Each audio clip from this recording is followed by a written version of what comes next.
Bueno, procedemos entonces a ver los otros tipos de procesos que tenemos pendientes. Ya miramos, ya planteamos todo el esquema de los procesos declarativos, entonces nos restan los ejecutivos, los de liquidación y jurisdicción voluntaria, nos dedicamos a los procesos ejecutivos. Vamos a ver todas esas generalidades del proceso ejecutivo para entrar después puntualmente al ejercicio ya procesal. Entre las disposiciones generales que tenemos en materia de garantía real, la prenda, existe ley especial que es la 1676 de 2013 que habla de las garantías mobiliarias. ¿Por qué hacemos énfasis en eso? Ya lo habíamos dicho en la contextualización. Porque aquí, con base en el Código General del Proceso, nos corresponde entonces ver la garantía real, pero hipotecaria, o sea, refería a los inmuebles, porque la prendaria ya tienen ahí el dato ustedes donde la consiguen por ley específica. ¿Qué tenemos dentro del contexto y del Código General del Proceso? La garantía real, pero hipotecaria sobre inmuebles. En general, porque la generalidad es para todo tipo de proceso ejecutivo, sin importar que tengan garantía o no. Por eso se hace la salvación. ¿Qué consiste un proceso ejecutivo? La acción ejecutiva, en que tiende a obtener la satisfacción de una pretensión cierta. Miren que al hablar de cierta estamos hablando que no está o no es discutida. Y en Colombia está establecido que el patrimonio del deudor es la prenda común de sus acreedores.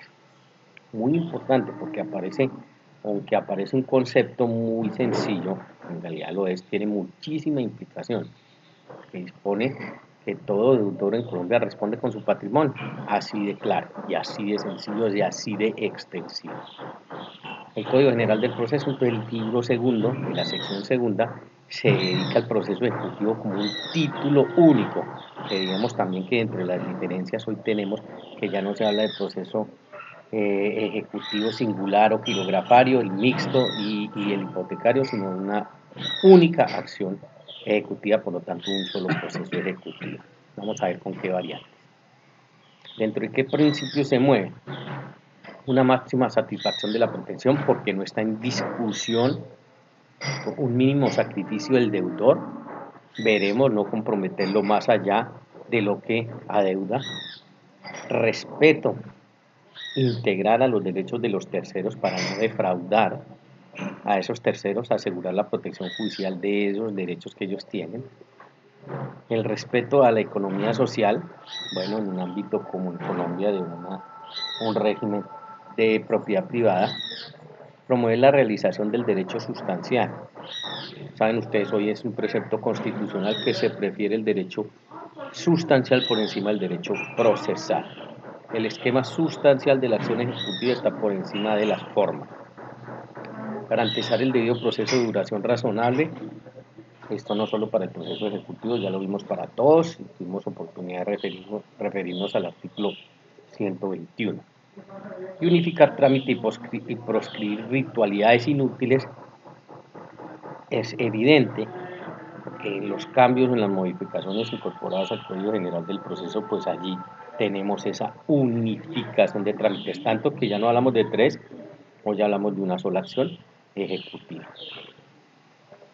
Tres presupuestos para el proceso ejecutivo. La existencia de un título ejecutivo, la existencia de un acreedor o titular de la obligación y la existencia de un deudor u obligado. Entonces, con base en esos tres presupuestos nos movemos y podemos decir, aquí hay lugar o se permite la posibilidad de una acción ejecutiva. Es importante tener en cuenta las formas de interrumpir la prescripción que tenemos de manera natural, que ustedes ya la conocen, que es un acto obligado por el hecho de reconocer el deudor la obligación. De manera civil, que es un acto del acreedor.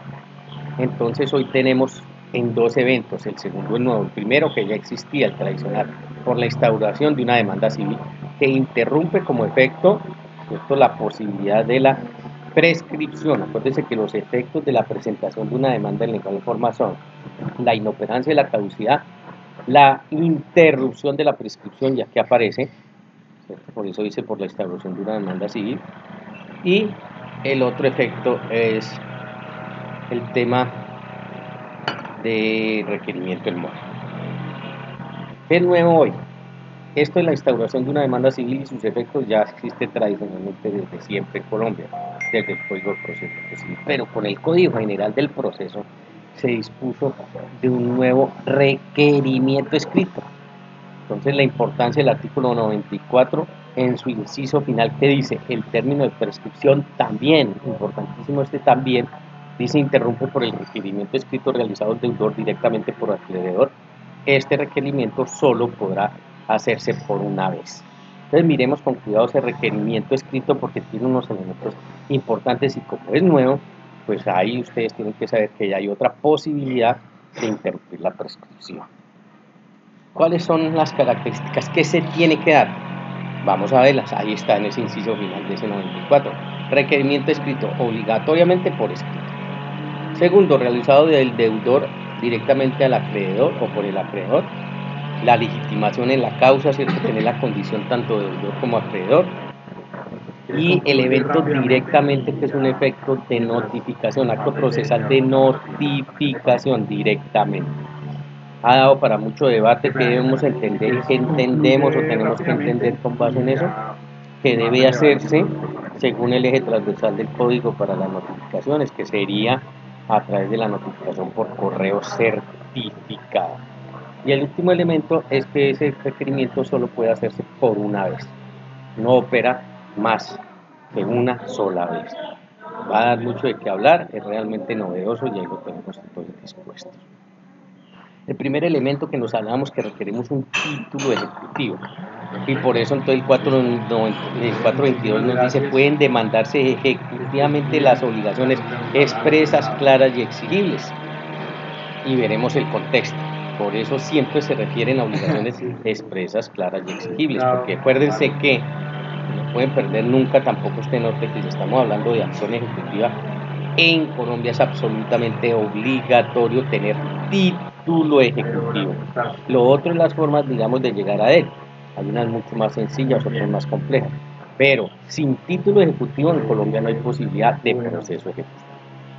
Entonces estos requisitos de que la obligación sea expresa, clara y exigible, compartirnos la presentación. la tenemos establecida en que conste en documentos, que provenga del deudor o de su causante y que constituyan prueba, plena prueba contra él. Entonces hay que mirarlo en contexto porque lo primero que refiere es la existencia que esté plasmado en un documento.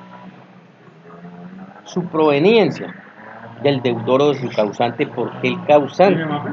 Porque en Colombia ustedes saben que el tema de acción ejecutiva es transmisible a sus herederos, vamos a ver en qué condiciones, y que constituya plena prueba contra él que no exista ninguna duda que se trate efectivamente de la obligación que suscribieron ese acreedor y ese deudor.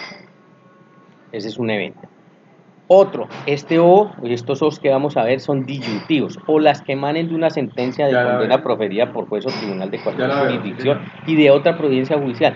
Ese o a que se está refiriendo a todas las providencias judiciales, que como acto procesal ya saben ustedes son los autos y las sentencias. Por eso escuchan ustedes, se saben y es cierto que se dice ese auto, esa sentencia presta mérito ejecutivo. Entonces ahí estamos. ¿Cuál sería el título ejecutivo? Pues efectivamente a ese acto procesal de decisión, el auto o la sentencia. O otro, de las providencias que en procesos de policía aprueben liquidación de costas. Específico, sencillo, actuaciones reglamentadas dentro del ámbito de la policía en Colombia aprobando liquidación de costas prestan mérito ejecutivo. O que señalen honorarios de auxiliares de la justicia y los demás documentos que señale la ley.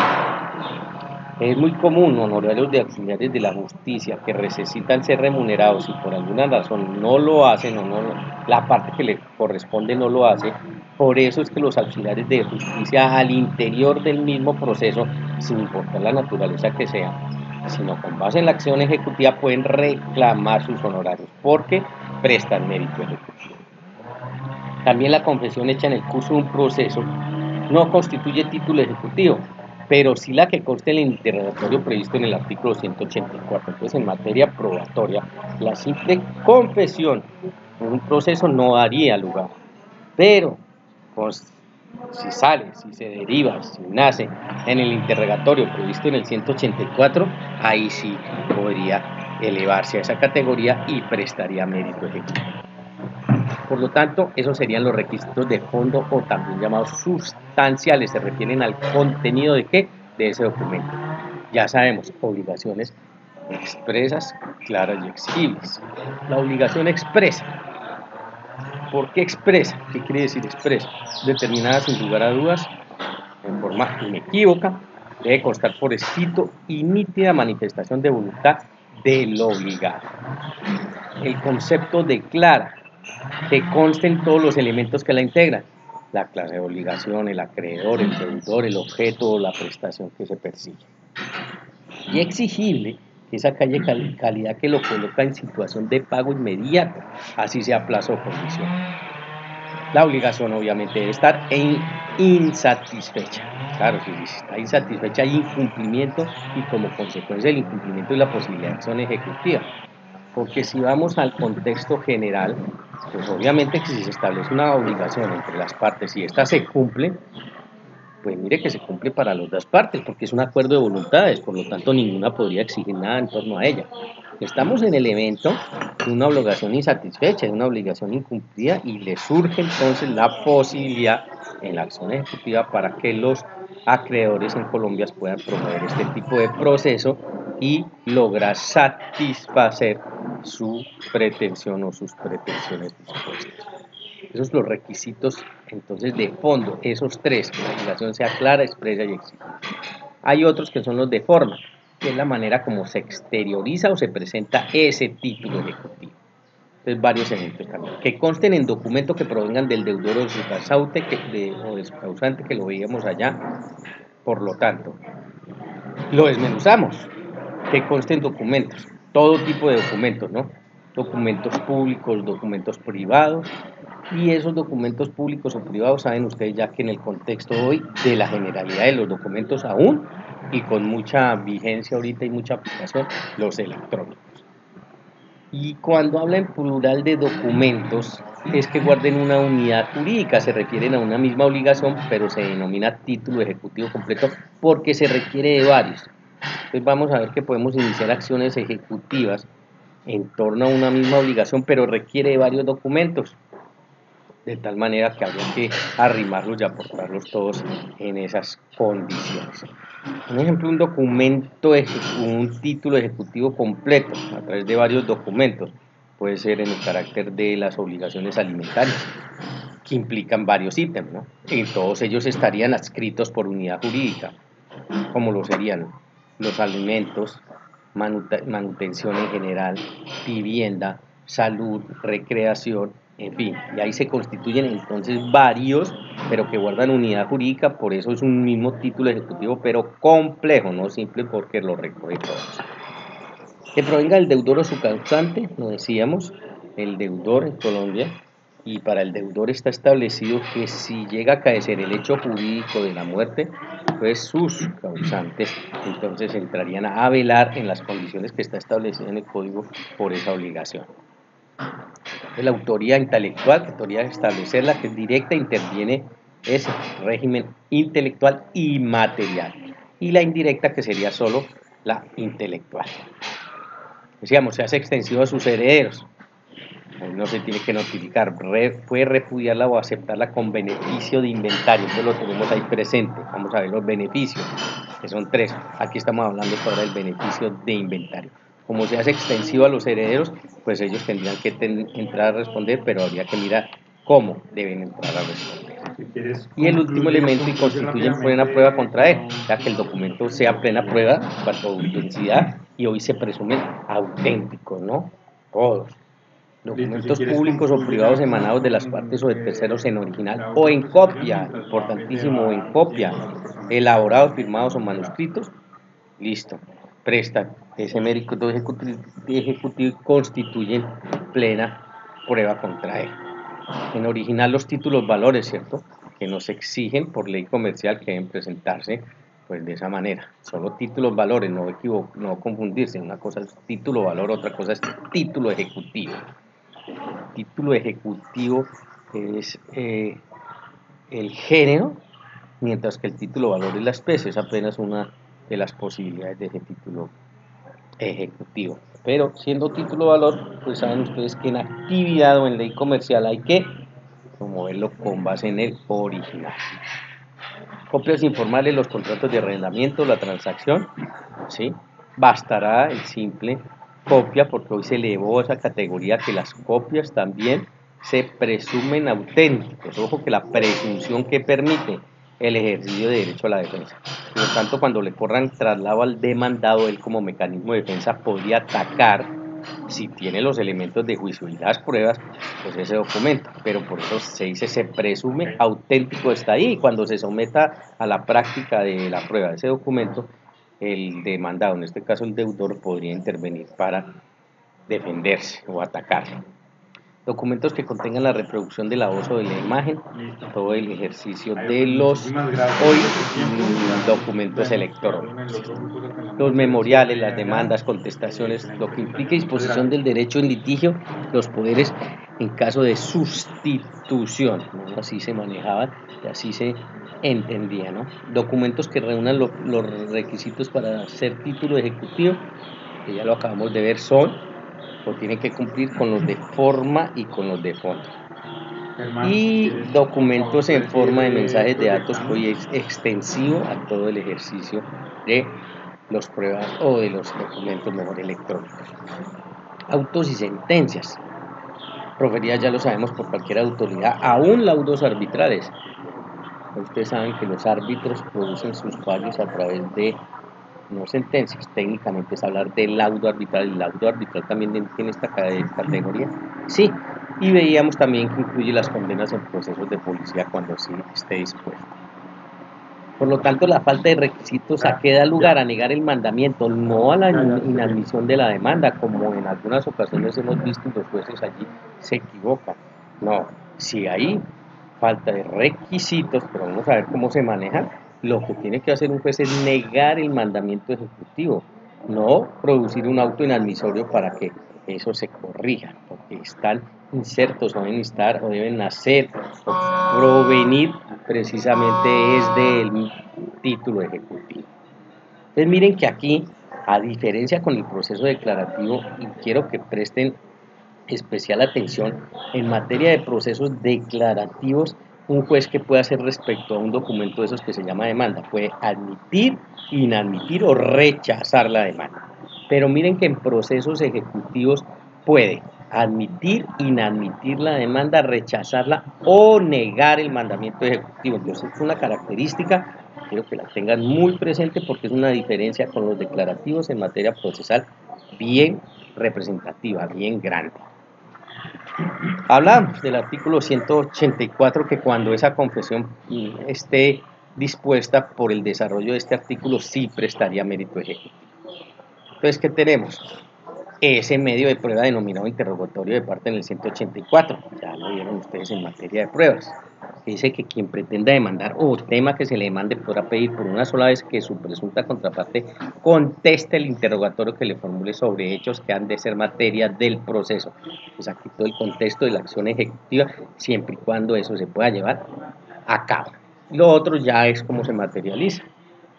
En la solicitud indicará correctamente lo que pretenda probar y podrá anexar el cuestionario sin perjuicio de que lo sustituya total o parcialmente en la audiencia.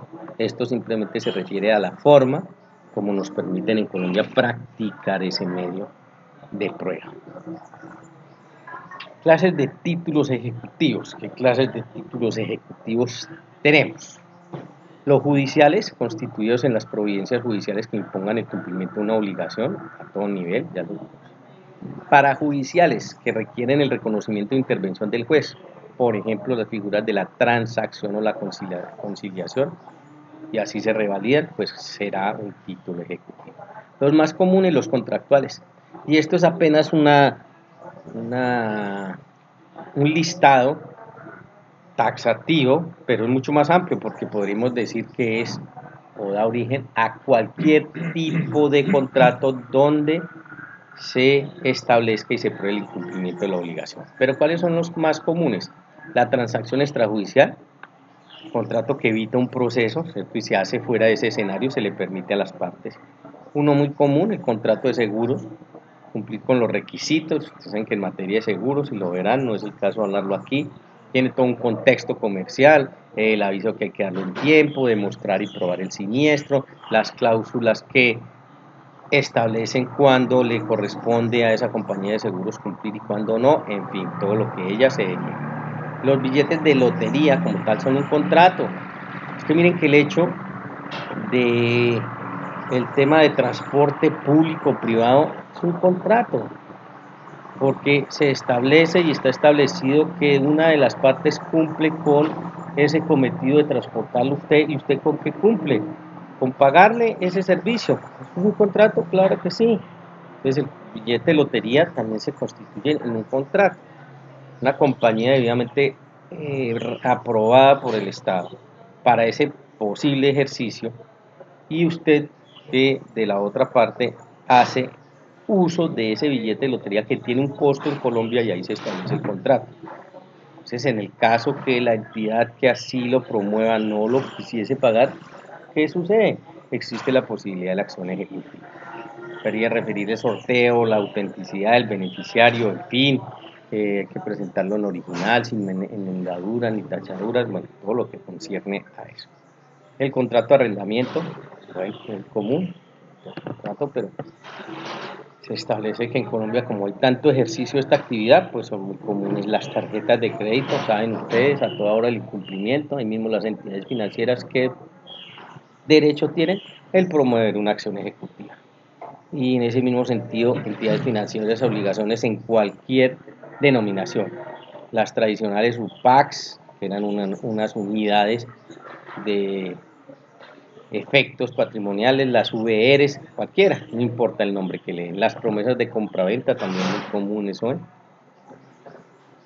Los documentos unilaterales, que en Colombia están por actos realizados únicamente por el deudor y cuando procede a aprobarse su incumplimiento. El testamento o el pagaré estarían inmersos ahí. Los administrativos, que es todo lo que tiene que ver con la jurisdicción coactiva a través de actos administrativos, lo ven más en lo contencioso administrativo, pero es una acción ejecutiva especial en Colombia, ¿no? Por eso se llama cobro coactivo. La DIAN, en materia de impuestos, todo el tema de movilidad a través de lo que conocemos como los comparendos, todo eso son jurisdicciones coactivas que tienen un tratamiento especial. ¿Por qué? ¿Y por qué es una jurisdicción especial? Porque está referida a un recaudo que en principio está diseñado para el interés general de las personas, no en particular al Estado. El tratamiento que se le dé, yo no, aquí no lo voy a discutir, pero en vía jurídica, pues son actividades del Estado que sus asociados están incumpliendo, como puede ser a través o derivado de un comparendo, por lo tanto tiene una o está catalogado enmarcado ante una jurisdicción especial, que es la coactiva, que está por encima de la jurisdicción ordinaria para su cobro. Y hay unos sin calificativo especial que han ido promoviéndose ahora más vía doctrina y jurisprudencia, que son ejemplos certificados contra los socios deudores por aportes en ese tipo de compañías, o unos muy comunes, las copias de actas de asambleas en regímenes de propiedad horizontal. Entonces, estos actos que expide la administración o el administrador, vean que tienen esa calidad de título ejecutivo, y por eso es que pueden iniciar lo pertinente a procesos ejecutivos con sus embargos y secuestros de esos bienes, y en general los de los que pueda tener el deudor. El artículo 423, el requerimiento para constituir en mora y notificación de la cesión del crédito. Son dos eventos distintos, ¿no? El requerimiento para constituir en mora, que logró desaparecer todo el esquema de lo que se llamaban antes diligencias previas. Entonces, en el contexto del Código de Procedimiento Civil, había que acudir a unas diligencias previas para poder aterrizar y constituir en mora al deudor. Ahora eso ya no existe. Ahora ya veremos que por el hecho de estar en firme el auto que promueve esa acción ejecutiva, que esté en firme, ya queda constituido en mora. Entonces ese es el primer evento. se da en los casos de exigibilidad, cuando la exigibilidad no coincide con la mora, o sea, con la notificación del mandamiento ejecutivo. Entonces lo decíamos, es nuevo porque promueve entonces esa notificación, y al estar en firme, pues lo constituye en mora. Y hoy, sin estar en mora, se puede demandar el pago de la deuda.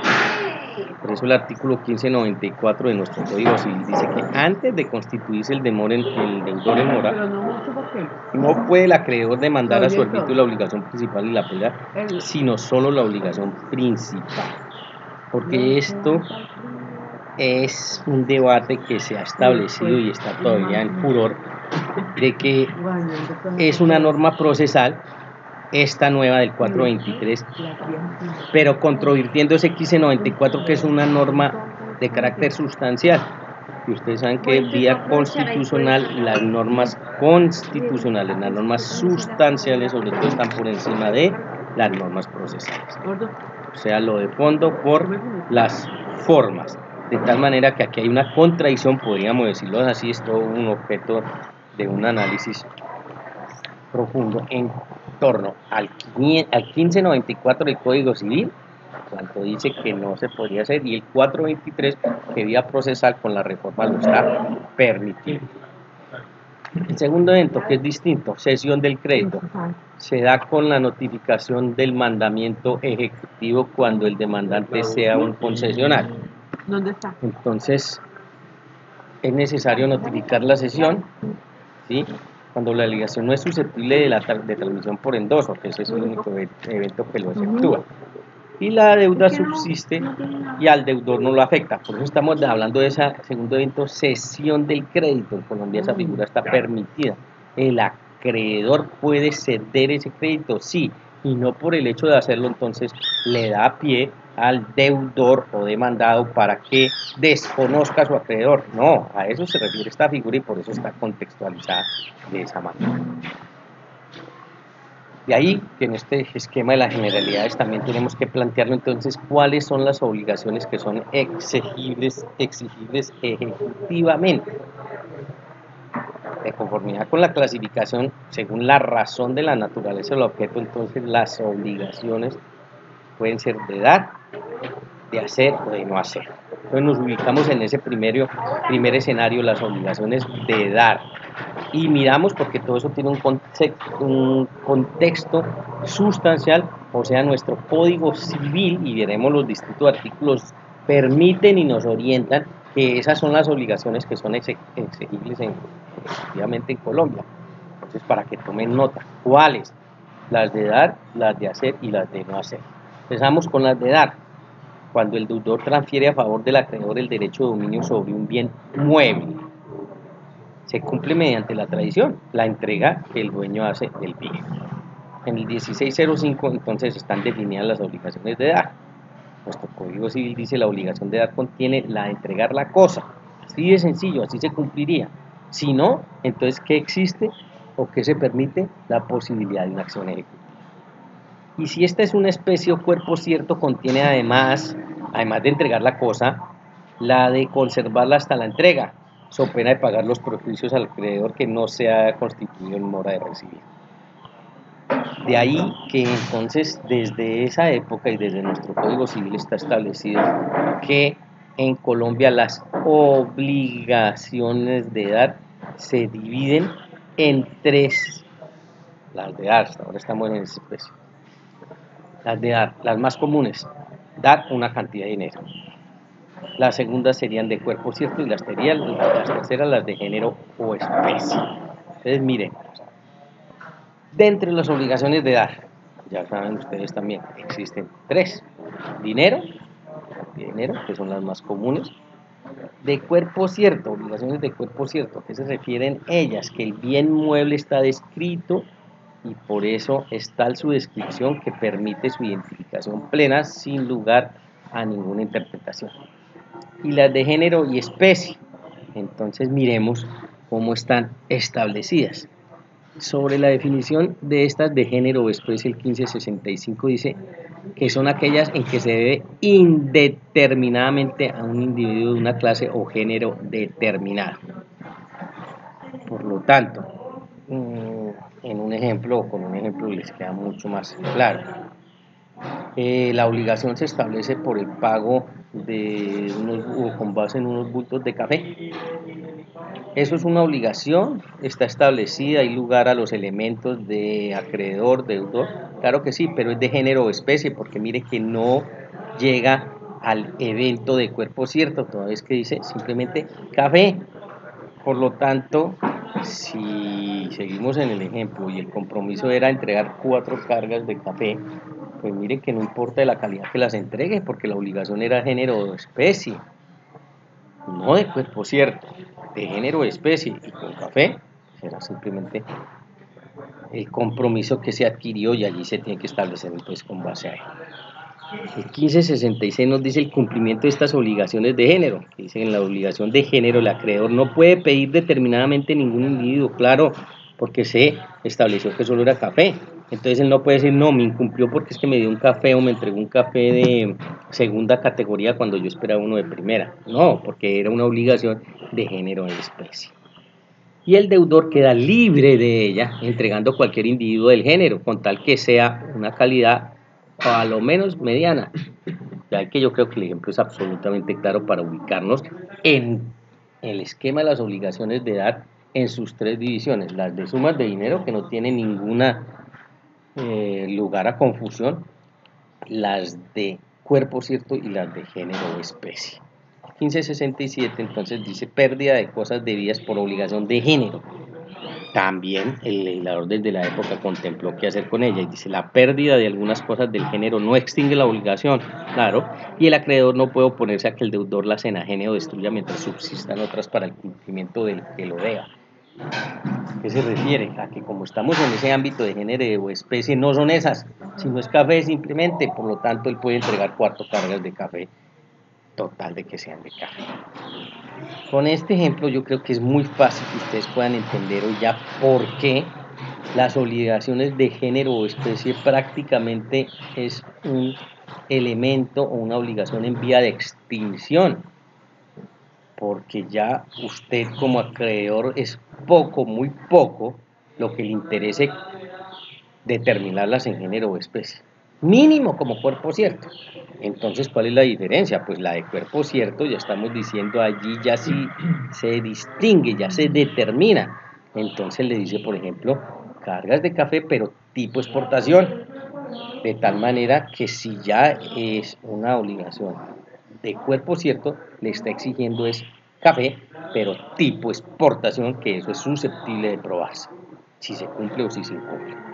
Y ahí estaríamos frente a las de cuerpo cierto. Y dice, claro, usted incumplió porque no me dio cargas de primera categoría de tipo exportación, sino estas de segunda, tercera o de cuarta categoría. Y ahí habría un incumplimiento siempre y cuando se haya establecido que es con base en una obligación de cuerpo cierto. ¿Por qué ha optado y por qué opta la mayoría de la gente? En dinero, que se evita todos esos problemas, porque le dice usted me va a pagar esto y el valor a pagar de esto es tal monto que se puede cuantificar en dinero, y ojo que estamos hablando del dinero como un concepto genérico del manejo del monopolio en los distintos estados. Por eso en efectivo también puede ser en libras esterlinas, puede ser en euros, puede ser en dólares, porque están establecidas y reconocidas esas monedas a nivel mundial. Entonces eso con lo que tiene que ver con las obligaciones de dar, que se subdividen en 3. Las de hacer, artículo 1610 del Código Civil, mora del deudor en obligaciones de hacer. Vamos a esa otra categoría. Si la obligación es de hacer y el deudor se constituye en mora, podrá pedir el acreedor, junto con la indemnización de la mora, cualquiera de estas 3 cosas a elección suya. Miren entonces que aquí, como estamos hablando de la posibilidad de la acción ejecutiva, usted como defensor del acreedor, si está frente a obligaciones de hacer, puede hacer una de estas 3 cosas, porque miren que desde el Código Civil se las autoriza. Una, que se apremie al deudor para la ejecución del hecho convenido. Entonces miren que aquí hay que ubicarnos en que la obligación es de hacer, él se comprometió a hacer esa viga de amarre. Por lo tanto, yo puedo apremiarlo, ¿quién? A través de un proceso, el juez que produce un auto de mandamiento en el ejecutivo en que reconoce que es una obligación de hacer, y entonces el mandamiento ejecutivo en qué va a consistir en ese primer ejemplo, en que haga el hecho, entonces que haga la viga de mar. Una opción. Una segunda, que se le autorice al mismo, ¿a quién es el mismo? Al acreedor, para hacerlo ejecutar por un tercero a expensas del deudor. Claro, como el deudor le incumplió el original, miren que en la segunda posibilidad le está diciendo al acreedor, listo, entonces usted disponga que la viga de amarre se la haga un tercero. Y si ya hubo dinero de por medio, pues obviamente que los gastos originados por ese tercero que la hizo serán atribuibles al deudor que incumplió. Y la tercera, que el deudor le indemnice de los perjuicios resultantes de la infracción del contrato. Puede irse también, entonces, porque es una posibilidad desde nuestra ley sustancial a que se diga, no, yo ya no quiero que me haga la viga de amarre, ya necesito es que me devuelva el dinero que yo le di por hacer esa viga de amarre que usted nunca hizo.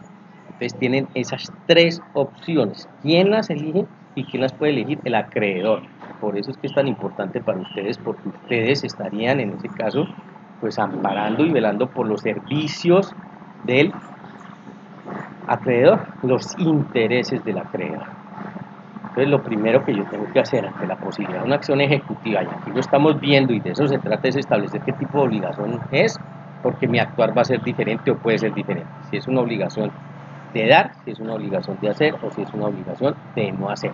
Ya vimos todo el contexto de las de dar en sus tres subdivisiones, vimos la de hacer y quedaría entonces la de no hacer, en la cual está establecida, ojo que si el compromiso es no hacerlo, pues obviamente cómo se incumple este tipo de obligación, haciéndolo.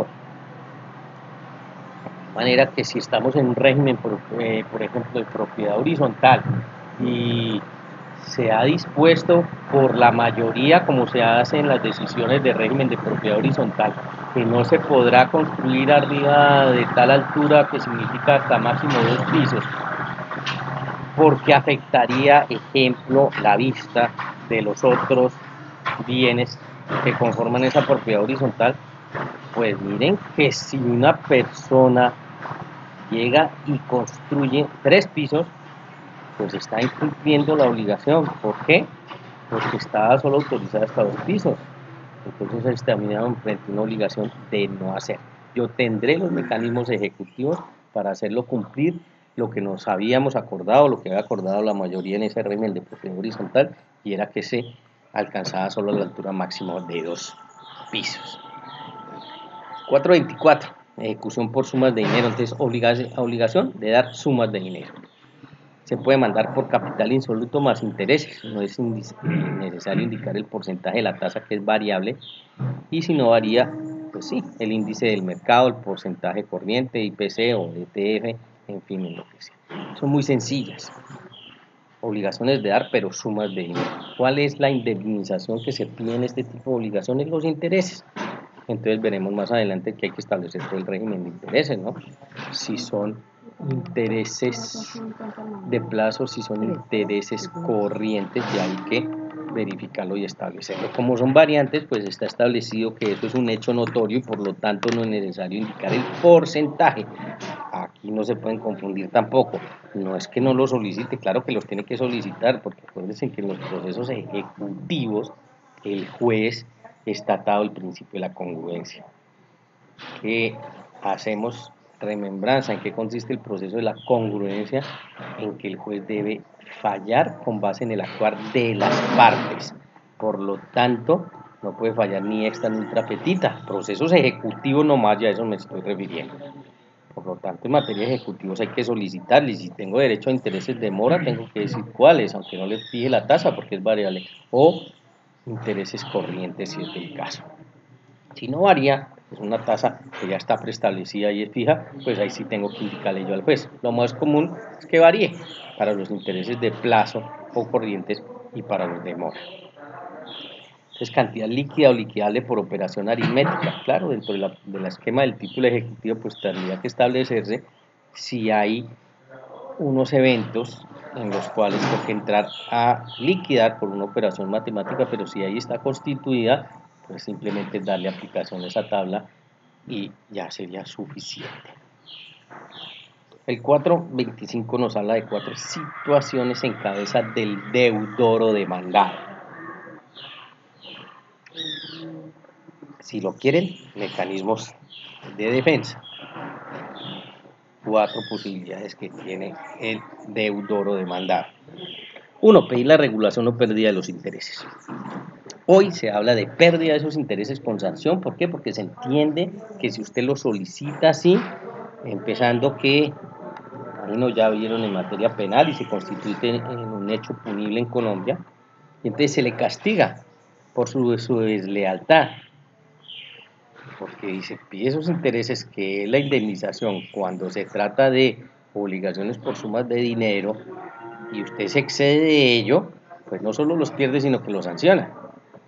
Por eso, pierde los intereses, debe devolver las cantidades canceladas por esos intereses y a título de sanción una suma igual a la que tuvo que devolver, porque está, claro, establecido todo este régimen. Ya les digo que en Colombia aún aterriza y se constituye en hecho punible, podría llegar a constituirse. La segunda posibilidad que tiene el deudor, reducción de la pena. Puede pedir la reducción de la pena, ¿sí?, cuando excede en más del doble del valor de la obligación que se establece allí, y podría decirle al juez, estas son las condiciones, miren en esta obligación, miren que no está desconociendo en ninguno de estos eventos que estamos hablando de la existencia de la obligación. Aquí se está refiriendo al tema de indemnización. Por eso en la primera reducción de intereses con la respectiva sanción, aquí reducción de la pena que habían acordado. La tercera, la posibilidad de pedir la reducción de la hipoteca o la prenda, o sea, cuando se establece garantías sobre los bienes. Ya saben, para prenda, la ley especial se maneja pues, vía ley especial. Es propio de los procesos ejecutivos, claro. Se funda en la lesión enorme de los bienes afectados cuando exceden el doble del valor de la obligación, vuelven a todo su esquema de bienes, de obligaciones y de contratos en cuanto a la figura de la lesión enorme. Obvio, probada la lesión enorme, entonces esos bienes afectados exceden el doble del valor de la obligación, yo podría, el juez, decirle en calidad de deudor que me otorgue el derecho de la reducción, en ese caso de la hipoteca. El bien dado en garantía no puede estar constituido por uno solo. Bueno, claro, aquí viene un fenómeno que en materia jurídica da lugar a un análisis, y es que el bien dado en garantía no puede estar constituido por uno solo, y si no, no se puede pedir la reducción de la hipoteca o la prenda. De ahí que nosotros encontramos, y ustedes encontrarán, que hay fenómenos en los cuales en acción ejecutiva yo no tengo la referencia sino de un bien del deudor, y es un bien inmueble, un apartamento ubicado en Bogotá, y el deudor tiene o incumplió la obligación y su deuda asciende a 5 millones de pesos, y resulta que yo solicité como medida cautelar el embargo y secuestro de ese bien inmueble porque no había más, y resulta que el bien inmueble vale 500 millones de pesos. Alguien podría decir, no, pero es que es totalmente exagerado que el acreedor pida el embargo y secuestro de un bien que vale 500 millones de pesos cuando solo le adeudan 5. Pues no, porque aquí estamos estableciendo que si ese bien dado en garantía no puede estar constituido por uno solo, hay lugar a hacerlo. Y entonces el juez promoverá la acción y la medida cautelar en esas condiciones. Claro, miraremos, y entre el conocimiento que ustedes tienen que tener como litigantes defendiendo al deudor, la posibilidad de contracautela o establecer otro régimen que sea distinto. ¿Pero a qué se refiere esto que estamos hablando? Que si es un solo bien, pues bueno, responde con ese solo bien, no importa el valor a que él haya lugar. Además, porque está garantizado. Vamos a seguir en el ejemplo extremo. Me debe solo 5 millones, pero el bien vale 500. Pues si llega la fatalidad del remate, pues obviamente que me va a pagar los 5 millones y al deudor le van a quedar los 495, porque en la justa medida y con base en los principios vimos que el juez no puede ir más allá de la obligación. Entonces quiero que lo entiendan en su contexto, porque si es un solo bien, pues no importa, se puede practicar la medida. Ya les digo, distinto es que uno en calidad de defensor del deudor pueda establecer ese régimen de contracautela. Y la cuarta, como mecanismo de defensa, es que se fije la tasa de cambio para el pago en pesos de obligaciones en moneda extranjera. Entonces el juez dictará el mandamiento ejecutivo en la divisa acordada, dependiendo como usted ahí considere el contrato, y ordenará el pago a la tasa vigente al momento de hacerlo. Claro, toda la fluctuación, ¿no? Sobre todo en materia, saben ustedes que es diaria, de divisas, como lo pueden ser los bonos y como lo es el dinero en efectivo cuando hablamos de euros, cuando hablamos de libras esterlinas, de yenes, de dólares. Lo importante es que se puede en Colombia, si el contrato se estableció que fuese en moneda extranjera, pues así pagarlo, de tal manera que al momento del pago total de la obligación, cuando el deudor se decida pagar, hay que liquidarlo de conformidad a la tasa vigente. Eso también lo tienen que tener referenciado porque obviamente que como generalmente va subiendo, pues esto en moneda extranjera puede representar unas sumas de dinero bien significativas. Esas 4 actuaciones o situaciones que puede manejar el deudor, cómo se manejan y se tramitan. Entonces vamos al tema procesal. Cuando se propongan durante el traslado, entonces se resuelve con las excepciones de mérito, ya que son mecanismos de defensa que amplían el ámbito, pero solo en materia ejecutiva. Estas 4 que vimos. Por eso dice, cuando se propongan durante el traslado, se van a resolver con las excepciones de mérito de fondo. De tal manera que si se resuelven con las excepciones de mérito, acuerden que esas excepciones de mérito de fondo se resuelven con sentencia. Bueno, cuando no se haga durante el traslado, pues toca tramitar el incidente respectivo y se definirán en ese incidente. El 127 nos habla todo el esquema de los incidentes, que son cuestiones anexas a ello, pues este sería un caso de aplicación que no se hace durante el ejercicio del traslado de la demanda, sino que se hace vía incidental. Y el 129 dice los casos en que el incidente pueda promoverse fuera de audiencia, entonces va el trámite por escrito.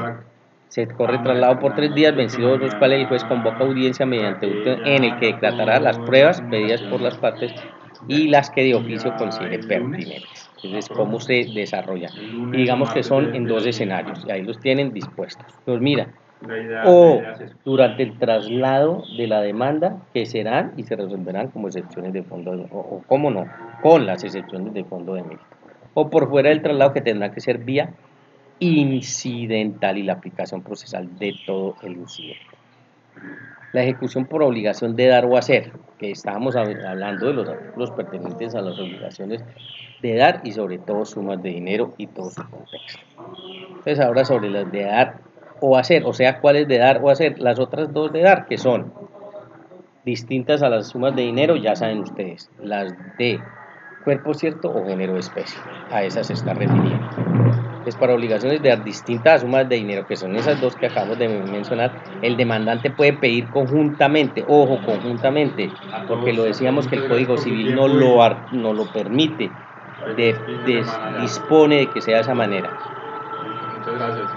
La entrega directamente, ¿cierto? O los perjuicios moratorios desde que se hizo exigible hasta que se entregue y estimarlos. Claro, estamos hablando de perjuicios y vamos a la mora, entonces como eso es una obligación de hacer o de dar, pero distintas sumas de dinero, artículo 206 del Código General del Proceso que me habla del juramento estimatorio porque estoy pidiendo una indemnización. Ojo que no es para obligaciones de dar sumas de dinero porque ya saben ustedes desde ya que los perjuicios cuando se trata de obligaciones de dar sumas de dinero son los intereses. Entonces eso lo sacamos de aquí.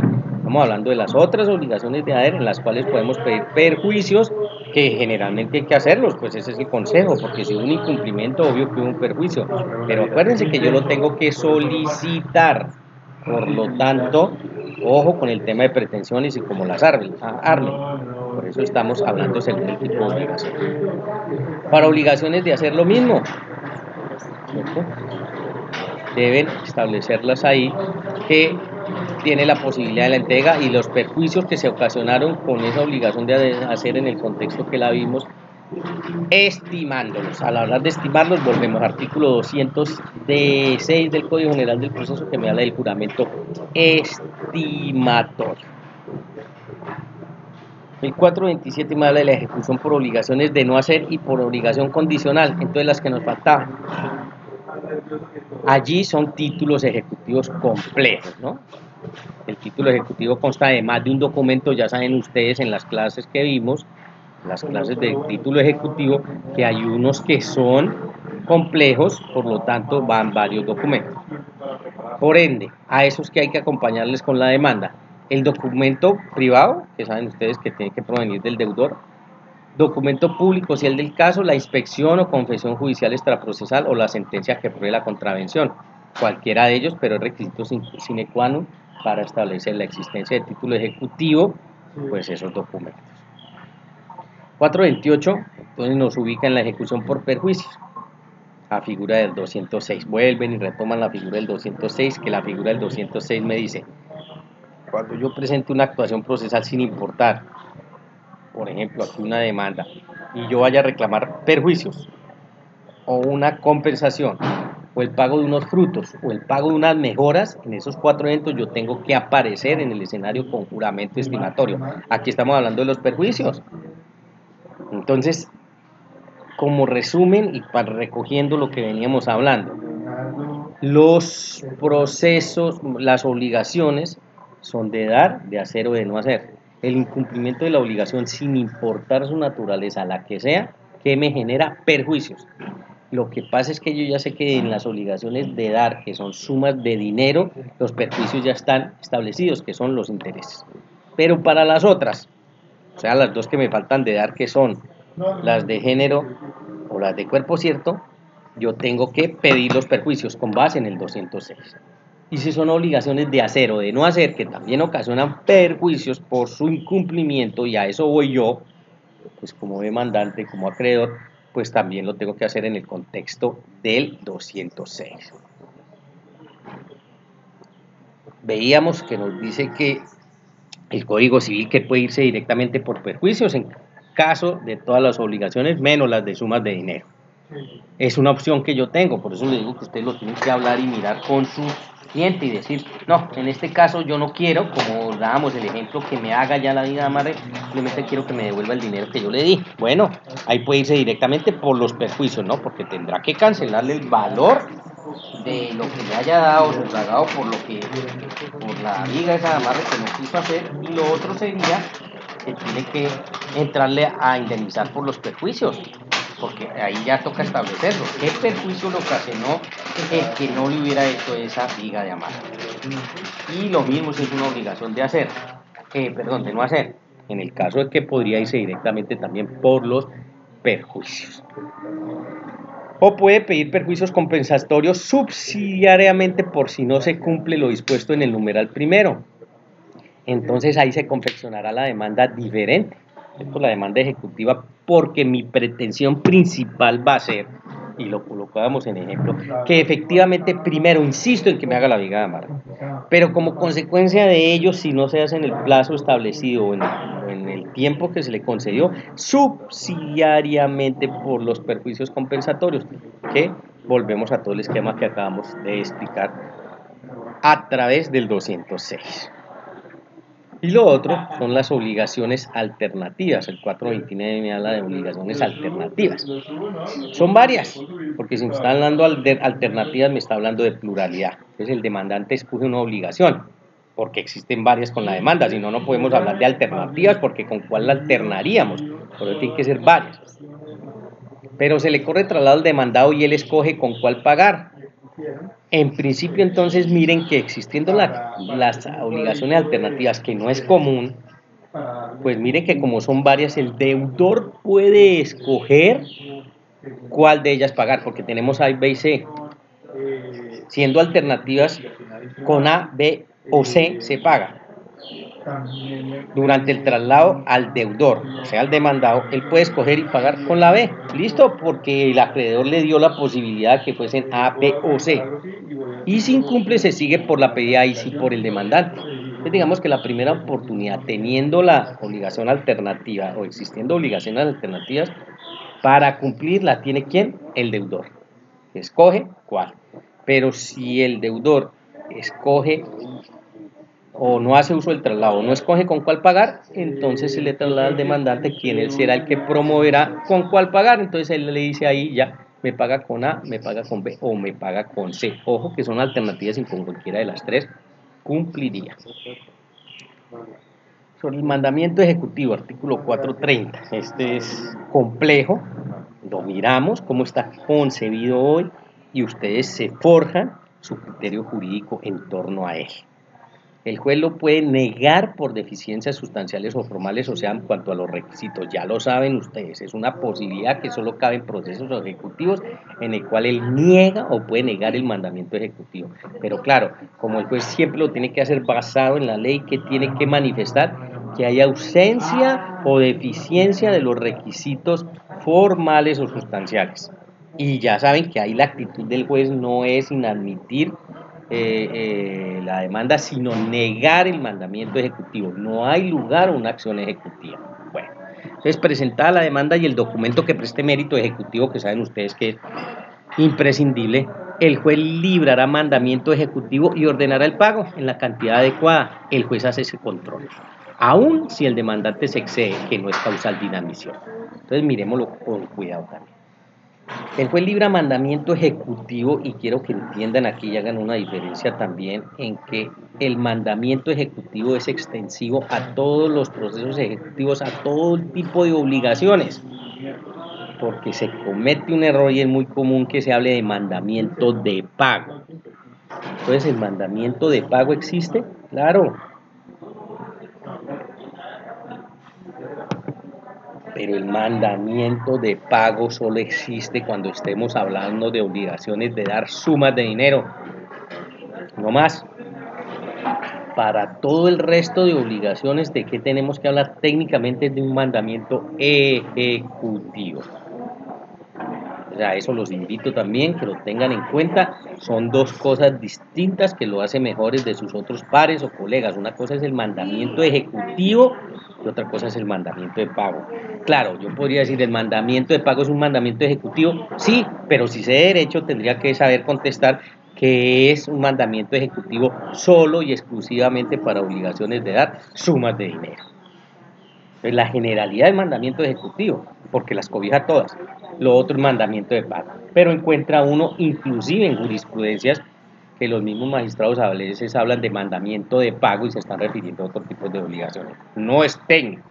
Entonces también ténganlo en cuenta, contextualícenlo y manéjenlo apropiadamente. Entonces, si él se atreve, digámoslo así, a librar mandamiento ejecutivo, ordena el pago en la cantidad adecuada, porque él ya tiene el régimen de las pretensiones y el juez hace el control.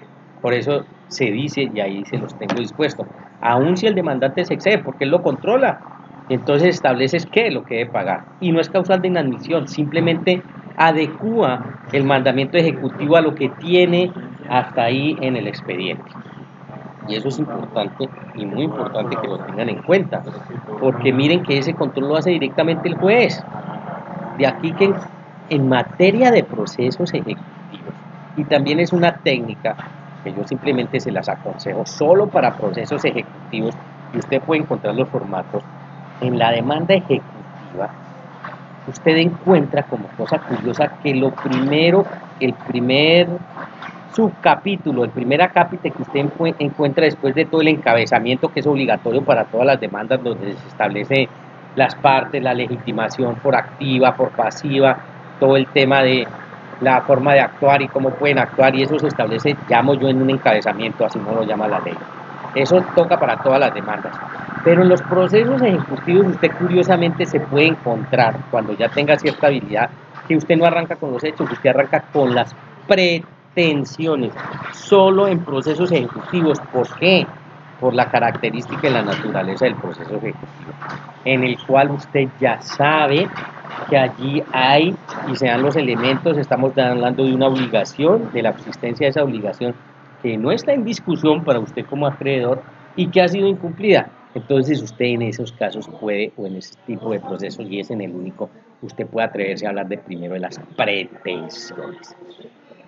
Cosa distinta como pasa para todos los tipos de procesos, como los que vamos a hablar, acabamos de ver en el capítulo anterior, todos los declarativos. La razón de ser en los procesos declarativos, claro, en la confección de la demanda, es que usted primero siempre hable de los hechos y como consecuencia de esos hechos y que usted los pueda probar, sus pretensiones. Pero miren que aquí se invierte en el ejecutivo, ya les digo, por la razón de ser de la acción ejecutiva, que el derecho no está, digámoslo así, en discusión. Vamos, es por el cumplimiento de una obligación en el cual se establece que efectivamente el deudor en este caso pues no dio cumplimiento a todo lo que en ella se comprometió. Los requisitos formales de título ejecutivo solo podrán discutirse mediante recurso de reposición contra el mandamiento ejecutivo. Una disposición en la cual hoy el Código General del Proceso le dice al juez lo siguiente. Sabemos que hay requisitos formales y hay requisitos sustanciales. Ya los tienen ahí, entonces los retoman aquí. Si los requisitos formales del título ejecutivo solo podrán discutirse mediante recurso de reposición contra el mandamiento ejecutivo, entonces miren que en principio el legislador lo limitó y le dijo al juez, Francalit, usted no se puede meter sobre los requisitos de forma del título, porque esos solo los puede alegar el deudor y además mediante recurso de reposición contra el mandamiento ejecutivo que usted hizo. Entonces no lo puede y no se puede meter ahí, por lo tanto no lo puede reconocer en sentencia ni declararlo en el mandamiento ejecutivo. Si el deudor no impugna el mandamiento, los requisitos formales no tendrán importancia. Esto ha sido objeto de mucha discusión, porque miren que es la única oportunidad procesal que se tiene. Yo puedo discutir los requisitos de forma de un título como deudor, claro que sí, pero ojo que lo tengo que hacer vía recurso de reposición contra el auto de mandamiento ejecutivo que ese juez libre. Si no, ya después desaparecerían en la escena o de la escena procesal. O sea, este artículo solo deja una posibilidad de atacar el título ejecutivo, que es vía de recurso de reposición. No se puede vía apelación ni excepción de mérito, ni control oficioso de legalidad, que antes existía porque se basaba en que un juez de la República, sin importar la rama del derecho, no está obligado ni atado a mantenerse en el error. Entonces, ¿qué pasó? Ahí les tengo un enlistado de sentencias recientes que tanto la Corte Suprema de Justicia como la Corte Constitucional, vía jurisprudencia, que es lo que ellas emiten, hoy lo aceptan. ¿Qué es lo que aceptan? El control oficioso de legalidad. Entonces la invitación es al que quiera profundizar en ello, con base en estas jurisprudencias, miren que aún con todo y eso, que la ley, ese artículo 430 me está diciendo que el juez no se puede meter y que el deudor tiene que alegar con base en requisitos o ausencia o deficiencia de requisitos de forma del título ejecutivo, vía recurso de reposición contra el auto de mandamiento ejecutivo, nuestros jueces vía jurisprudencial y lo han hecho y así lo ha defendido la Corte Suprema de Justicia y la Corte Constitucional, el control oficioso de legalidad, que quiere decir que no será solo en ese momento procesal, sino cuando precisamente ese juez haga ese control oficioso de legalidad, y si el juez encuentra esas deficiencias, entonces las podrá así manifestar y tendrá que verse reflejado en su decisión que ante la ausencia o deficiencia de estos requisitos formales, aunque no hayan sido alegados por el deudor, él dirá que ese título ejecutivo no tiene el vigor para que pueda promoverse a través de una acción ejecutiva, o sea, un proceso ejecutivo. Por eso solo es a través del control oficioso de legalidad. Digamos que como hoy se pueden atacar vía recurso de reposición, no se puede vía apelación porque me está diciendo que es susceptible única y exclusivamente de vía de reposición. Bueno, entonces está descartada la apelación. Ni vía excepción de fondo de mérito que antes existía, no se puede atacar por vicios de requisitos de forma del título, pero el tema de control oficioso de legalidad sí quedó ahí, y en ese caso entonces los jueces pueden echar mano a la jurisprudencia y así determinar. Digamos que un enfrentamiento, llamémoslo en el mejor sentido de la palabra, procesal entre las disposiciones jurisprudenciales de sala civil, sala de casación civil de la Corte Suprema de Justicia y Corte Constitucional frente al artículo 430 en lo que estamos hablando de la posibilidad de negar por deficiencias sustanciales y formales un título ejecutivo. ¿Qué pasa si por reposición se revoca el mandamiento ejecutivo?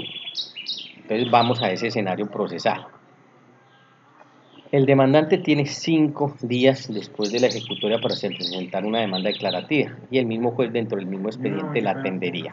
Se conservarían los efectos y si se han practicado medidas cautelares hay que levantarse. ¿Cuál es el escenario? Mire que revocó el mandamiento ejecutivo. Entonces, tienen que ubicarse. El acreedor presenta la demanda ejecutiva y el juez libra un mandamiento ejecutivo. Pero ustedes saben que el deudor puede vía recurso de reposición decirle, ojo señor juez, usted se equivocó, revoque, niegue el mandamiento ejecutivo y el juez analiza y dice, sí, yo no me di cuenta y efectivamente aquí hay unos vicios respecto a los requisitos de forma, por lo tanto niego el mandamiento ejecutivo. Y prospera, eso puede ser, no cabe apelación. Por lo tanto, entonces se le dice al accionante, listo, usted intentó acción ejecutiva aquí, se le negó, no prospera, pero tiene hoy una posibilidad procesal interesante y es que 5 días tiene para presentar una demanda declarativa. Claro, usted ya no va a insistir en la demanda ejecutiva porque le negaron el mandamiento, entonces no va a encontrar vía ejecutiva nunca ahí, pero le da la posibilidad de la declarativa, tiene que hacerlo entre esos 5 días con unas ventajas procesales. ¿Cuáles son? Que es dentro del mismo expediente y se conservan los efectos, además de que las medidas cautelares se levantan.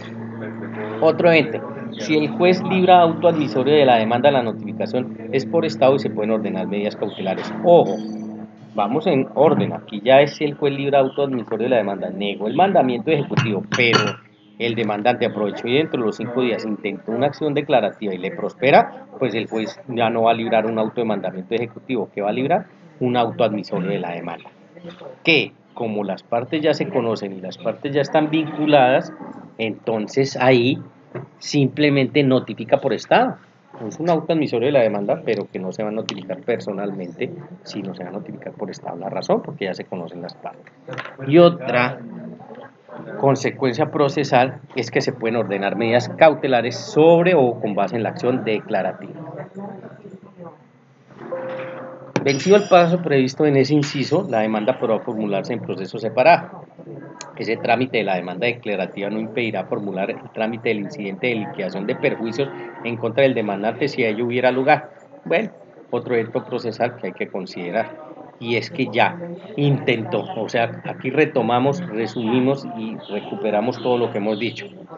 Se intentó una demanda ejecutiva en principio, digámoslo así, el acreedor equivocado, le niegan el mandamiento ejecutivo, por lo tanto, al negarle el mandamiento ejecutivo, se fue por la vía declarativa, contó y eso no le impide formular el trámite del incidente de liquidación de perjuicios en contra del demandante si a ello hubiera lugar, claro, porque si eso fue así y en ese contexto el demandante intentó unas medidas cautelares por la acción ejecutiva, mire que pudo haber causado perjuicios. Por eso el deudor estaría en derecho de promover un incidente y reclamarle esos perjuicios. A eso es lo que se refiere. La materialización, el 431 ya el pago de las sumas de dinero. Entonces se ordena el pago en el término de 5 días con los intereses desde que se hicieron exigibles hasta la cancelación. Alimentos o cualquier prestación periódica, parecida a los alimentos que se va dando, se va sucediendo en el tiempo.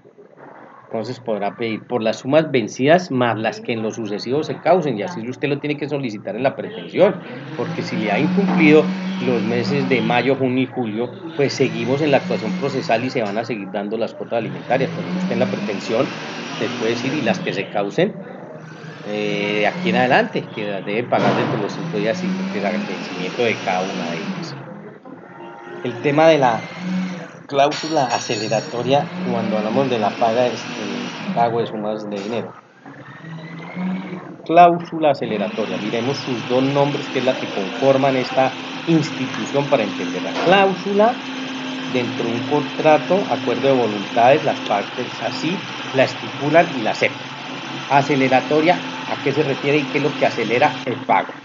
¿Por qué se puede en Colombia pedir o por qué existe la figura de la cláusula aceleratoria? Por el incumplimiento del deudor, entonces que habilita al acreedor para que acelere el pago de todo lo adeudado.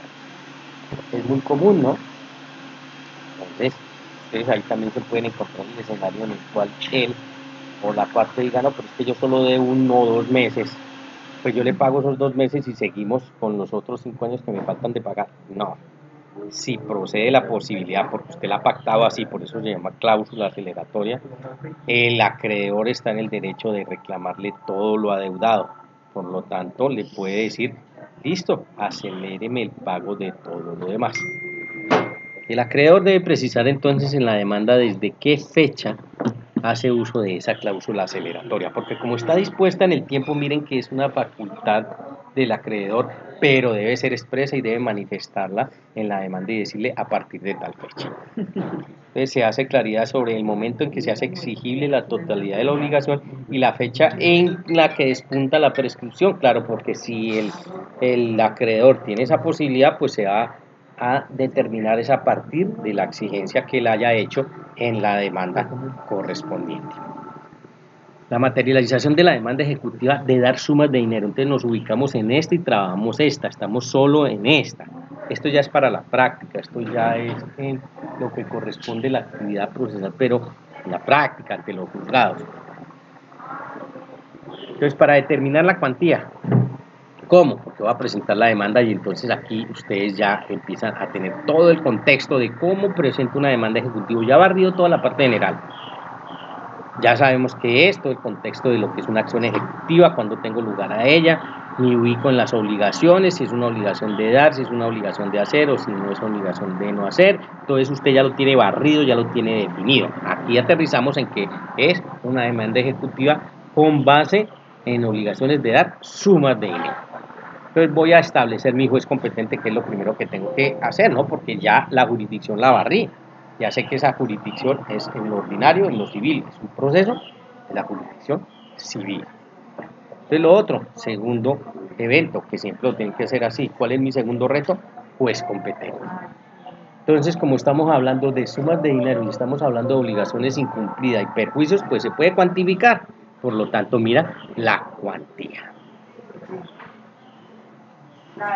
Al momento de presentar la demanda, entonces el capital insoluto más intereses hasta la fecha de la presentación de la demanda. Claro, no porque no los pueda exigir, no está ahí, no. Lo que pasa es que esos son los elementos de juicio que usted tiene hasta ahí. Entonces, para efectos de la cuantía, usted le dice al juez, este es el capital insoluto que yo voy a reclamar y más los intereses calculados a esta fecha. Claro, lo que se demore de ir para allá, pues obvio que usted lo va a poder reclamar, pero como vamos es para efectos de presentar la demanda, pues hay que establecer un régimen de cuantía. Las pretensiones, entonces, ¿cómo se estructurarían si estamos hablando de obligaciones de dar sumas de dinero? Lo primero, pretensión primera, capital adeudado. Consejo que también les doy aquí, ¿qué deben hacer? Lo primero que deben hacer es establecer el monto exacto y en las pretensiones, cuando estén hablando de procesos ejecutivos, arranquen por el valor. Usted ya sabe, usted ya conoce el capital adeudado, pues digan tanto, 3 millones, 3 millones y medio como capital adeudado derivado de tal y tal, tal. Usted ya tiene esos datos. Entonces, pretensión primera, el capital adeudado. No necesariamente va por el 100%, porque ojo, que usted tiene que ser leal y usted tiene que ser consciente que si su cliente como acreedor le ha dicho, sí, me di 10 millones de pesos, pero es que me ha hecho 2 abonos cada vez de 2 millones de pesos, pues no le debe 10, le debe solo 6, porque ya 4 los pagó, pues todo eso tiene que referir en los hechos. ¿Cuánto va a ser el valor del capital adeudado? Pues el valor del capital adeudado va a ser solo por los 6 millones de pesos, no por los 10. Bueno, y ahí vamos, como son sumas de dinero, pues ya saben que los perjuicios es con base en los intereses. Y entonces aquí hay que entender que esos intereses son o civiles o comerciales. Los intereses civiles, ¿cuáles son? Aquellos que en el 16-17 del Código Civil se han establecido que tienen una tasa fija, que son las del 6% anual. O sea, si usted quiere, el 0.5, ¿cierto? Mensual. Eso ya está establecido por actividades civiles. Son los menos usuales. ¿Por qué? Porque generalmente son los comerciales. Pero hay algunas actividades civiles, como por ejemplo la de los honorarios de los peritos de auxiliares de justicia.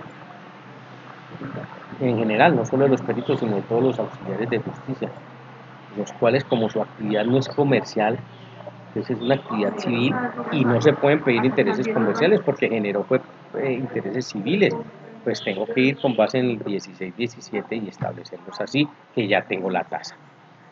Los más comunes, ¿cuáles son? Los comerciales. ¿Quién fija los comerciales? Los fija el Banco de la República a través de la Superintendencia Financiera, es un ejercicio que se hace, y estar establecidos en unas tasas que son hechos públicos, notorios, por eso usted despliega estas páginas y ahí los encuentra. Y hay que entender que dentro de los comerciales tenemos los intereses corrientes, comunes o de plazo, y otra posibilidad que son los intereses de mora. O sea, acá donde vamos, yo ya sé que son sumas de dinero, puedo y tengo que reclamar ¿qué? Perjuicios, pero tengo que saber qué tipo de actividades, porque voy a ver si pido intereses civiles, pero una actividad eminentemente civil, que ya les digo es muy poco común, es absolutamente la minoría, o intereses comerciales. Y cuando me ubico en los comerciales también tengo que pensar en que hay intereses corrientes, comunes o de plazo, y hay intereses de mora. Y ahí pues los establezco de conformidad al título ejecutivo, al título valor que yo tenga y que esté aportando, que tengo que decir al juez entonces, como pretensión, ejemplo. Segunda, porque la primera es de capital adeudado,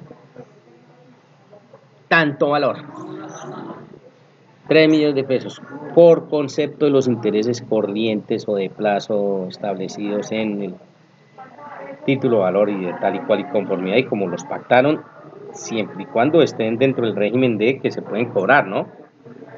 Entonces, que si esos intereses no están dentro de esa tasa fijada por la superintendencia financiera, estamos frente a un hecho punible que es castigado. Y ya vimos que puede pedir el deudor y le estaría dando yo todos los insumos para que el deudor me pidiera esa reducción ni siquiera reducción, el no pago de los intereses por ese exceso, y ya saben ustedes que lo puede hacer y me van a castigar. ¿Cómo? Pues ordenándome devolver los que he recibido por ese concepto, y segundo, a título de sanción, un valor igual o un monto igual.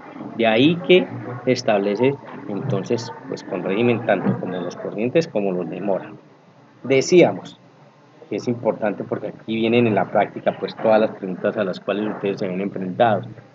Y si no se pactaron los intereses, por ejemplo, en las letras de cambio que están los espacios para los intereses de plazo y los intereses de mora, pues no pasa nada, usted simplemente establece que ahí no pactaron, pero hay lugar a ellos, o se tiene la posibilidad de fijarlos. ¿Cómo los pide?